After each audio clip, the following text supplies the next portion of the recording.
Hello students, मैं अंकिता आपकी English educator स्वागत करती हूँ आपका मैग्नेट ब्रेन्स हिंदी पर, जो आपके लिए लेकर आते हैं हाई क्वालिटी एजुकेशन और बहुत सारे टॉप कोर्सेज एकदम फ्री ऑफ कॉस्ट। तो क्लास 7 से लेकर क्लास 12 तक के लिए हम आपके लिए लेकर आते हैं CBSE board, MP, UP, Bihar board और इसके अलावा भी बहुत सारे कोर्सेज, और ये सभी के सभी आप लोगों के लिए अवेलेबल है एकदम फ्री ऑफ कॉस्ट। यानी आपको इनके लिए कुछ भी पे नहीं करना है, तो ये अपॉर्चुनिटी का फ़ायदा ज़रूर से ज़रूर उठाइए। इसके अलावा अगर आपको ई बुक्स या ई नोट्स चाहिए तो उनके लिंक्स आपको डिस्क्रिप्शन बॉक्स में दिए गए हैं, उन्हें आप चेक कर सकते हैं। आपको सारी इन्फॉर्मेशन से रिलेटेड वहाँ मिल जाएगी। इस इंपॉर्टेंट इन्फॉर्मेशन के बाद हम बढ़ते हैं हमारे आज के टॉपिक पे, जो है ऑन किलिंग अ ट्री, यानी इस पोम के NCERT सॉल्यूशंस। तो चलिए स्टूडेंट्स, जल्दी से हम ये वीडियो स्टार्ट करते हैं। पहला क्वेश्चन है, can a simple jab of the knife kill a tree? Why not? ये जो फ्रेज़ है वो एज इट इज़ लिया गया है आपकी पोम से, और इसमें पूछा गया है कि एक जो सिंपल जैब होता है या वार होता है, वो एक ही वार में क्या ट्री को या पेड़ को मारा जा सकता है? एक ही वार में क्या एक ही वार ट्री को जान से मारने के लिए काफ़ी है? Why not? क्यों नहीं? क्या ऐसा संभव है? अगर है तो क्यों है, नहीं है तो क्यों नहीं है? तो स्टूडेंट्स, बेसिकली जो आंसर है वो है no, it is not possible. और क्यों संभव नहीं है? इसलिए क्योंकि उससे वो क्या होगा, सिर्फ उसके कुछ हिस्से शायद कुछ चोटिल हो जाएगा बस वो, और वो इतना स्ट्रांग है, इतना पावरफुल है एक पेड़, कि वो इतने छोटे मोटे चोटों के ये जो घाव है ना, वो अपने आप भर जाते हैं, हील हो जाते हैं। तो इसलिए ज़रूरी है कि हमें उसे जान से मारना पड़ेगा। गिव पटेल का बहुत ही शानदार तरीका है दुनिया पे, समाज पे, हम सब लोगों पे एक सरकाज़म कसने का, एक ताना मारने का, कटाक्ष करने का, कि किस तरीके से हम लोग पेड़ों को नुकसान पहुंचा रहे हैं। तो कह रहे हैं इनडायरेक्टली कि इतना सा नुकसान पहुंचाने से क्या होगा, उसे ढंग से नुकसान पहुंचाओ कि वो ख़त्म ही हो जाए ट्री। तो इसी तरीके से तो एक जैब से, एक सिंपल जैब जो है, कुछ नहीं कर पाएगा। So no, a simple jab of the knife can not kill a tree. The place from where the tree is cut will give out sap, and once the wound heals, new branches and leaves will grow from it, which will develop into trees. इसका मतलब ये है कि जब हम उस पर वार करेंगे तो सैप निकलेगा। ये मैंने आपको पहले भी बताया है कि सैप का मतलब होता है एक पदार्थ। जब हम जब भी पेड़ को या मान लीजिए पत्ती भी तोड़ते हैं, तो आपने देखा होगा या तो कोई चिपचिपा पदार्थ निकलता है, एकदम दूध जैसा भी एक लिक्विड सा निकलता है, राइट? तो उसे ही कहा गया है कि ऐसा लगता है मानो इस पेड़ का खून बह रहा हो। तो यही लगता है कि चोटिल हो गया है, घाव आ गया है इस पेड़ को। चोटिल हो जाने का मतलब होता है इंजर्ड हो जाना। तो ये जो घाव है ना, ये तो बहुत छोटे मोटे घाव हैं इस पेड़ के लिए, क्योंकि पेड़ बहुत बड़ा है, बहुत मजबूत है। तो ये जो बड़ा मजबूत पेड़ जो है ना, वो इतने छोटे मोटे घाव से घबराने वाला नहीं है। ये तो ठीक हो जाएंगे कुछ दिनों में, कुछ दिनों में ठीक हो जाएंगे। और जहाँ से इसको काटा गया है ना, सेम उसी जगह पे नई पत्तियां, नई टहनी और नई डालियां उग आएंगी, और ये एक बार फिर से पनप कर उतना ही बड़ा हो जाएगा जितना पहले था। तो तुम्हारे काटने का क्या फ़ायदा हुआ? ये तो कोई फ़ायदा ही नहीं हुआ। तो इसीलिए क्या है कि एक सिंपल साधारण से वार से कुछ नहीं होने जाने वाला, क्योंकि वो बहुत ही मजबूत पेड़ है। तो इसका यही मीनिंग है स्टूडेंट्स। आई होप आपको ये आंसर क्लियर हो गया होगा। बहुत ही आसान सा, बहुत ही सिंपल सा ये क्वेश्चन का आंसर है, बिल्कुल मुश्किल नहीं है, लेकिन इम्पॉर्टेंट बहुत है। ये क्वेश्चन अक्सर एग्जाम में आता है, तो आप ध्यान रखिएगा कि इसे बहुत अच्छे से समझ लें कि क्यों एक ही बार से वो ख़त्म नहीं होता। दूसरा, इस सेम क्वेश्चन जो है वो लॉन्ग आंसर टाइप क्वेश्चंस में भी आता है, जिसमें आप इसी के साथ क्या क्या एक्सप्लेन कर सकते हैं। इसमें आप एक्सप्लेन कर सकते हैं ट्री की स्ट्रेंथ को, कि वो इतना स्ट्रांग कैसे हुआ। तो कैसे हुआ है स्टूडेंट्स? अर्थ से न्यूट्रिएंट्स कंज्यूम करके, है ना, कंज्यूमिंग अर्थ, ये वर्ड्स आपकी पोम के अंदर लिखे हुए हैं। तो आप लिख सकते हैं कि किस तरीके से जो न्यूट्रिएंट वैल्यूज़ हैं जो सॉइल के अंदर है। सॉइल क्या है?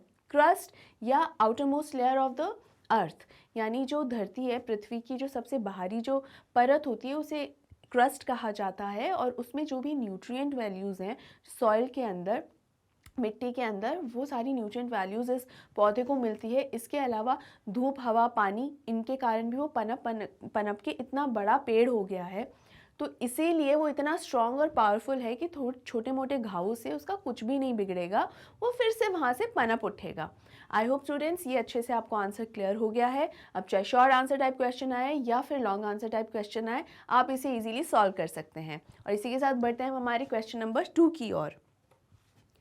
How has the tree grown to its full size? List the words suggestive of its life and activity. इसका मतलब है कि how has the tree grown to its full size? किस तरीके से जो पेड़ है अपनी पूरी साइज में, मतलब एकदम जो बड़ा पेड़ हो जाता है ना, एकदम छांवदार फैलावदार, वो कैसे हो जाता है। List the words suggestive of its life and activity. इसके लिए आपको कुछ ऐसे वर्ड्स बताने हैं जो इससे लाइफ से, इसकी जीवन से, यानी पेड़ के जीवन से, और पेड़ की एक्टिविटी। पेड़ की एक्टिविटी क्या होती है, यानी किस तरीके से वो बढ़ता है, पनपता है, उससे जुड़े हुए सभी शब्दों को आपको बताना है।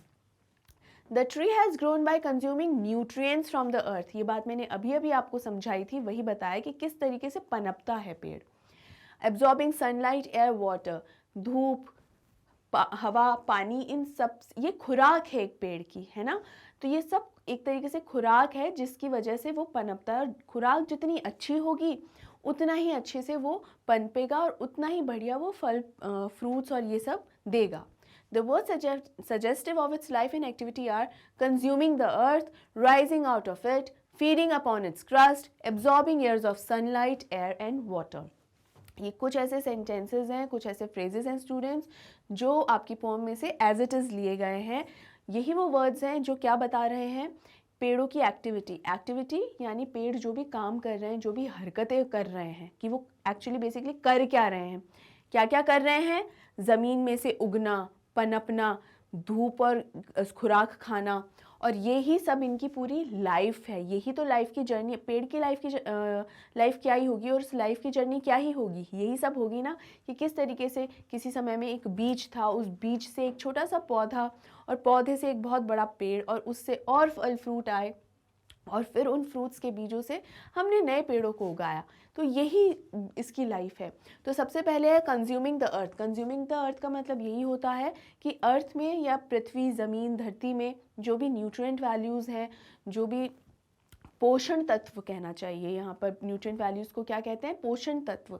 तो जो भी पोषण तत्व हैं उस मिट्टी में, उसको ग्रहण करा है इन पेड़ों ने, ठीक है। So the trees have consumed all these nutrient values available and present in the soil and top soil, ठीक है। राइजिंग आउट ऑफ इट, फिर राइजिंग आउट ऑफ इट का मतलब है कि जब आप कोई बीज बोते हैं तो वो जब अंकुरित होता है तो हल्का वो बीज जिस तरीके से फूटता है, अंकुर फूटते हैं और बहुत सुंदर लगता है वो, तो वो धरती से फिर निकल कर आता है, ठीक है। ऐसा लग रहा है जैसे एक बच्चे का जन्म होता है ना, उसी तरीके से ऐसा लगता है जो ये पौधे का एक जन्म हो रहा हो। Feeding upon its crust. Feeding का क्या मतलब है कि जब ये पौधा तो आ गया, पौधा तो उग गया, लेकिन अब बड़ा कैसे होगा, उसको कुछ फीड कराना होगा ना। फीड कराने का क्या मतलब है, उसकी भी तो खुराक होगी, कुछ खिलाना पिलाना पड़ेगा। तो वो फीड कैसे कर रहा है, क्रस्ट से। क्रस्ट भी यहाँ क्या ही है, जो आउटर मोस्ट लेयर होती है अर्थ की, पृथ्वी की जो सबसे बाहरी परत है, उसे ही क्रस्ट कहा जाता है। उसके अंदर जितना भी पोषण तत्व है उनके ऊपर ही वो जीवित रहता है, वही उसकी खुराक होती है। और इसके अलावा absorbing years of sunlight, air, water, मतलब जितने भी धूप, हवा, पानी है, वो फिर से वही बात कि उसकी खुराक ही वही है। तो वो सब उसने ये सब खा के वो बड़ा हुआ है। अब यहाँ ईयर्स ऑफ क्यों लिखा है, क्योंकि ये किसी हम नन्हे पौधे की बात बेसिकली नहीं कर रहे हैं, उस एक पेड़ की बात कर रहे हैं जो फुल्ली ग्रोन, फुल्ली डेवलप्ड पेड़ एक है, एकदम बड़ा अच्छा मजबूत पेड़ है। कितने साल लगे होंगे उसको इतना बड़ा पेड़ बनने में, है ना। तो इतने बड़े पेड़ों की बात हो रही है बेसिकली, कि ये इतने साल लगे हैं उनको इतना सब बड़ा बनने में। तो यही मीनिंग है स्टूडेंट्स। होपफुली आपको ये अच्छे से आंसर समझ में आ गया होगा। बढ़ते हैं क्वेश्चन नंबर 3 की ओर। What is the meaning of bleeding bark? What makes it bleed? मतलब bleeding bark का मतलब क्या है, पहले तो ये पूछा गया है, और फिर पूछा गया है कि किस वजह से वो ब्लीड करता है। ब्लीड का मतलब है खून का बहना। खून तो ब्लड होता है, और जब वो खून का बहाव मतलब बहता है, और रगों में बहता है नहीं, जब घाव लग जाता है और फिर हमें उन्हें खून आने लग गया, ये उसे कहा जाता है ब्लीडिंग, ठीक है।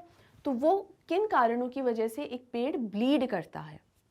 तो ब्लीडिंग बार्क का मतलब ये है कि जब हम पेड़ को काटते हैं तो जो पदार्थ निकलता है उसे खून से कंपेयर किया गया है बेसिकली, तो वो हो गया ब्लीडिंग बार्क। और उस ब्लीड क्यों करता है, क्योंकि हम मारते हैं उसको कुल्हाड़ी से, और अलग अलग औजार आ गए हैं आजकल, तो मशीन्स टेक्निकल डिवाइसेस कुछ आ गई हैं जिनकी वजह से बहुत आसानी से पेड़ों को काटा जा सकता है, बहुत बहुत ज़्यादा मेहनत नहीं लगती है, तो बहुत आसानी से काटा जा सकता है। तो ये तरीके हैं जिससे वो काटता है और काटा जाता है और इसी तरीके से उनका खून बहता है।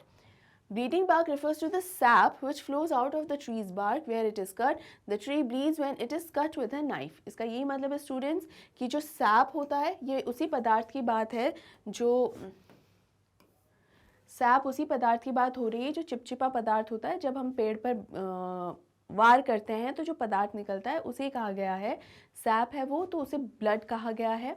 वो जब निकलता है और जब भी हम उस पर वार करते हैं, प्रहार करते हैं, तभी उसमें वो खून निकलता है, अदरवाइज ऐसा सच नहीं क्यों निकलेगा, है ना।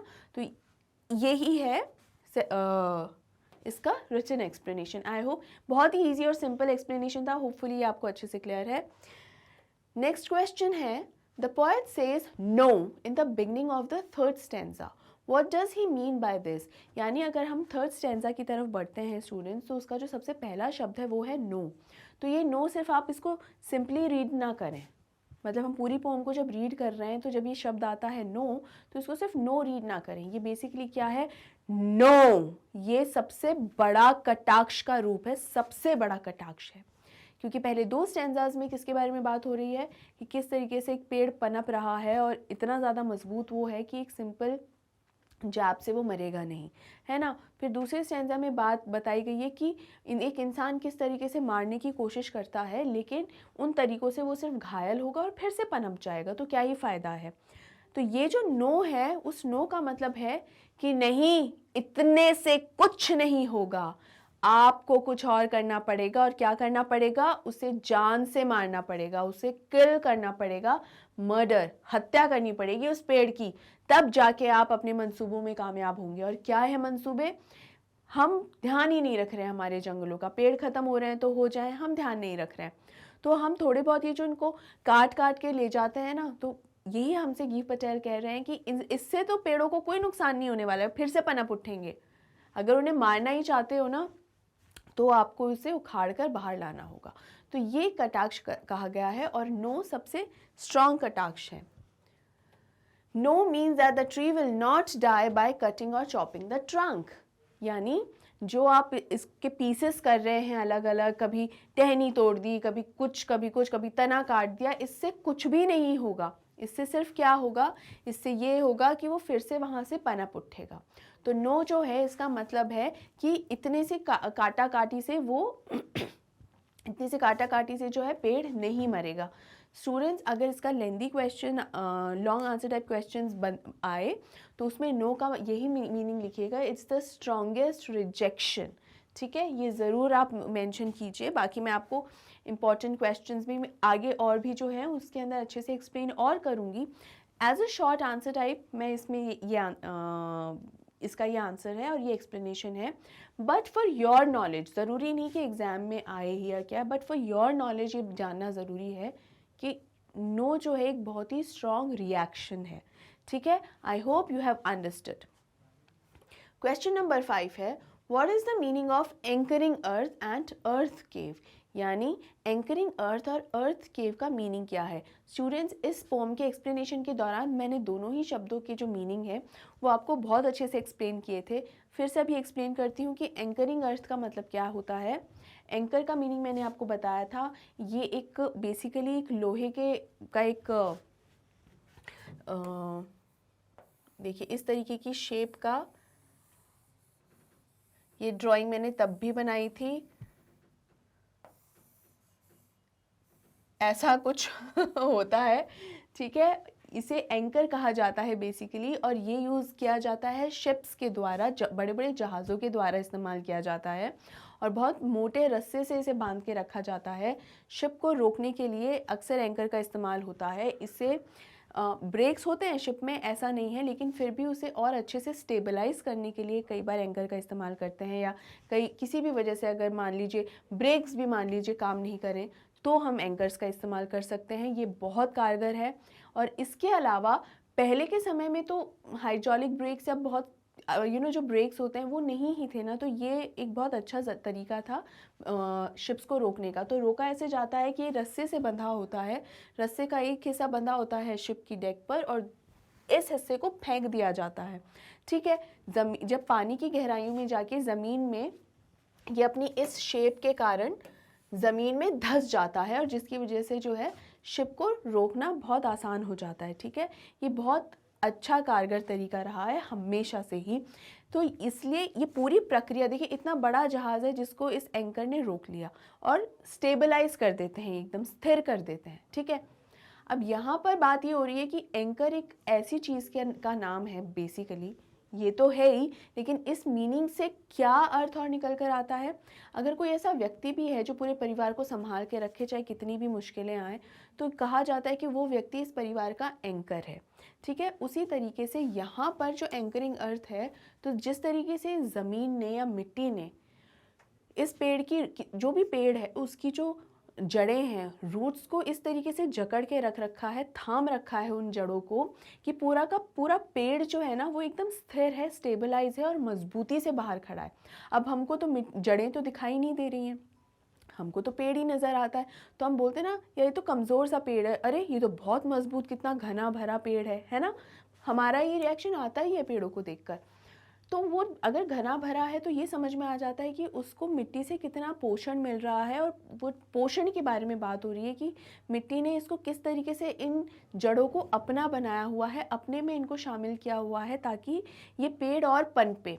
इसीलिए कहा जाता है कि धरती माँ है ना, क्योंकि वो पनपाती है, ग्रो करवाती है, आगे बढ़ाती है, और यही पेड़ों के साथ भी कर रही है कि उपजाऊ है, माँ है वो, है ना। तो इसी यही समझाने के लिए तो यहाँ धरती जो ये अर्थ जो है वो एक एंकर का काम कर रही है पेड़ों के लिए, कि इस तरीके से उन जड़ों को थामा हुआ है कि पेड़ और अच्छे से बढ़ें और पनपें। इसके अलावा अर्थ केव का मतलब है कि ज़मीन की या भूमि की वो गहराइयाँ जो हमने नहीं देखी हैं लेकिन उस जगह तक जड़ें पहुँची हुई हैं, उसका मतलब है। तो यानी इसका ये मतलब है कि किस हद तक जड़ और मिट्टी जो है वो एक साथ मिलकर काम कर रहे हैं ताकि ये पेड़ जो है और पनपे। मतलब दोनों एक ही हो गए हैं, जड़ अलग है, मिट्टी अलग है, लेकिन दोनों इस तरीके से एक साथ हैं और इतने सालों से हैं कि वो एक ही हो गए हैं ताकि पेड़ों को पनपाया जा सके। अब देखिए स्टूडेंट्स, होपफुली ये आपको अच्छे से समझ में आ गया है। अब देखिए ये इसका एक शॉर्ट आंसर टाइप एक्सप्लेनेशन है। इसका मैंने इतना डिटेल्ड एक्सप्लेनेशन इसलिए दिया है स्टूडेंट्स क्योंकि ये जब भी हमें कोई बात अच्छे से समझ में आ जाती है तब उसका आंसर लिखने में एक अलग ही बात होती है। तो हमें ये समझ में ज़रूर आना चाहिए कि हम जो बातें लिख रहे हैं, जो हम आंसर लिख रहे हैं, वो हमें समझ में भी आए। सिर्फ मेमोराइज़ कर लिया, याद कर लिया कि हाँ हमें आंसर पता है, मार्क्स अब आ जाएंगे, ये सफिशेंट नहीं होता। ये हो सकता है कि वो 1-2 महीने के लिए ही सफिशेंट रहे, but not for long run, आगे के समय के लिए ये वो ठीक नहीं है। तो बहुत ज़रूरी है हम उस बात को गहराई से समझें, और ये हर टॉपिक को लेकर ही है, ऐसे पर्टिकुलर एक सब्जेक्ट या एक टॉपिक को लेकर नहीं, सभी के लिए है। तो हो सकता है समझते वक्त टाइम ज़्यादा लगता है, लेकिन एक बार जब समझ में आ जाता है ना, तो वो आधे से भी कम समय में आप उस चीज़ की प्रिपरेशन आगे कर सकते हैं। ये आपके एग्ज़ाम्स के लिए भी एक बहुत बड़ी टिप है मेरी तरफ से। ऑलराइट, चलिए इसका रिटन एक्सप्लेनेशन भी देख लेते हैं।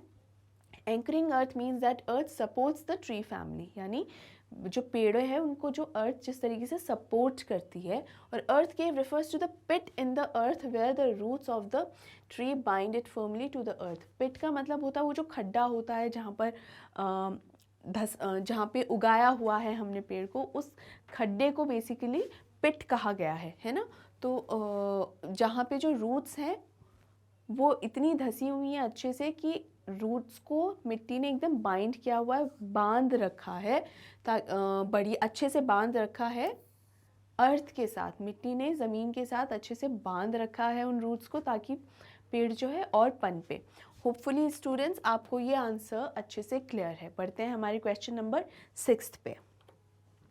What does he mean by the strength of the tree exposed? यानी जो पोएट हैं गिव पटेल, वो उन्होंने ये जो लाइन लिखी है ना, the strength of the tree exposed, उससे क्या कहना चाहते हैं? यानी कब एक्सपोज का मतलब क्या होता है? पर्दाफाश हो जाना या कोई चीज़ सामने आ जाना, है ना, उसे कहा जाता है एक्सपोज।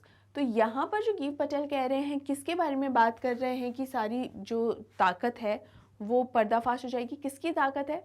बेसिकली पेड़ के बारे में बात कर रहे हैं और कहा है कि जब हम इस पेड़ को मारने के लिए, मर्डर करने के लिए या किल करने के लिए, जब इसकी जड़ों को रस्सी से बांधकर और एकदम खींचेंगे और बाहर उखाड़ कर पटक देंगे, और ये तब हमें पता चलेगा, उसकी जड़ों को देखकर सारा पर्दाफाश हो जाएगा कि ये जो पेड़ है कितना पुराना है, कितना समय लगा है इसको इतना बड़ा पेड़ बनने में।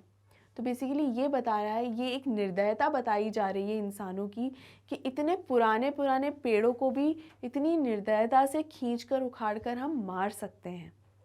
हमें बिल्कुल भी उस समय ये महसूस नहीं होता कि कितना समय लगा होगा इस पौधे को पेड़ बनने में, इस बीज को, पौधा और पौधे से पेड़ बनने में कितना समय लगा होगा, कितना धरती ने इसको कितना न्यूट्रिशन दिया होगा, ये कितनी खुराक इसने सूरज, हवा, पानी से कितनी खुराक ली होगी और कितने सालों लगे होंगे, कितना समय बीता होगा कि एक छोटे से बीज से इतना बड़ा पौधा बन गया। और ये इस चीज़ का सबूत मिलता है उन जड़ों से, ये पेड़ तो बड़ा है ही है, उन जड़ों से भी मिलता है कि जड़ों ने कितना काम किया होगा मिट्टी के साथ मिलकर, तब जाके ये पेड़ इतना बड़ा बना, वरना तो कैसे ही होता। तो वो जड़ें कितनी मजबूत जड़ें होंगी और कितनी बड़ी बड़ी जड़ें और कितनी गहराई तक वो धसी होंगी उस मिट्टी में, उनसे हमें पता चलेगा कि कितना मजबूत पेड़ है ये, क्योंकि असली जो जड़ है वही तो असली ताकत है उस पेड़ की, है ना।